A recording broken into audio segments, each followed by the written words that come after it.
مرد مر جاتا ہے لیکن اس عورت سے دور نہیں جاتا جو اس کے ساتھ محبت کا کھیل کھیلنے لگے، کبھی محبت دے اور کبھی ترسائے۔ کسی کی جگہ لینا یا کمی پوری کرنا دو الگ باتیں ہیں۔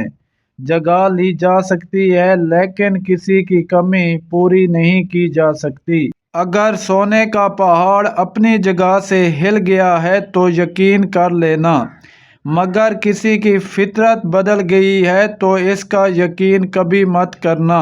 عادات بدل سکتی ہے، فطرت نہیں۔ اگر کسی کو آپ کی محبت محسوس نہیں ہوتی اور نظر بھی نہیں آتی تو یقین دلانے کی کبھی کوشش نہ کریں، ناکام رہیں گے۔ صرف دو لوگ مقدر والے ہوتے ہیں، ایک وہ جنہیں وفادار دوست ملتا ہے اور دوسرا وہ جن کو رمضان میں ماں کا ساتھ ملتا ہے۔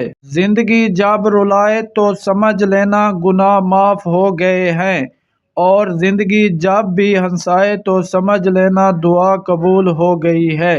جب تم کسی کو اکیلا دیکھو تو سمجھ جاؤ کہ وہ ایک سچا انسان ہے، کیونکہ بھیڑ ہمیشہ منافقوں کے ساتھ ہوتی ہے۔ کچھ لوگ اپنی اکڑ کی وجہ سے قیمتی رشتے کھو دیتے ہیں اور کچھ لوگ رشتے بچاتے بچاتے اپنی قدر ہی کھو دیتے ہیں۔ جو مرد عورت سے سچی محبت کرتا ہے وہ عورت کو کسی دوسرے مرد کے لیے نہیں چھوڑتا۔ وہ آپ کی ہر بات پر نظر رکھتا ہے اور آپ کو چھوٹی سی چھوٹی بات پر روکتا ہے۔ مرد اگر سچی محبت کر لے تو وہ کسی غیر عورت کی طرف نہیں دیکھتا اور نہ ہی اپنی عورت پر کسی غیر کی نظر پڑنے دیتا ہے۔ مرد کی تعریف مت کرو بلکہ مرد کے ساتھ ایک کام کرو۔ مرد مر جائے گا مگر آپ کو چھوڑے گا نہیں۔ مرد کے ساتھ کم وقت بانٹو۔ عورت کے آنسو تکلیف میں اتنے نہیں نکلتے جتنے اسے وہ الفاظ رلاتے ہیں جس میں اس کی توہین کی گئی ہو۔ شدید دکھ ہوتا ہے جب ہم کسی پر اندھوں کی طرح اعتماد کریں اور وہ ثابت کر دے کہ ہم واقعی اندھے ہیں۔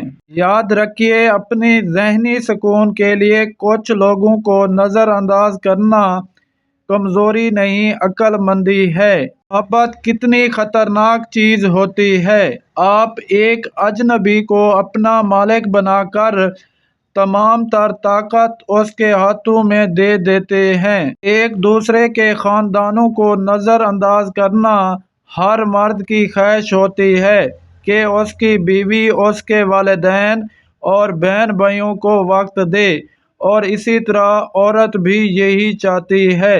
دنیا میں سب سے بڑے انویسٹر ہمارے والدین ہیں، اور یہ ایسے سرمایہ کار ہیں جو اپنا وقت، عمر کے ساتھ اپنی سوچ و فکر سب قربان کرتے ہیں، اور وہ بھی بغیر کسی لالچ کے۔ جب کسی کو چن لیا جاتا ہے تو چہرہ معنی نہیں رکھتا، ماضی نہیں پوچھا جاتا، بس خوش آمدید کہا جاتا ہے۔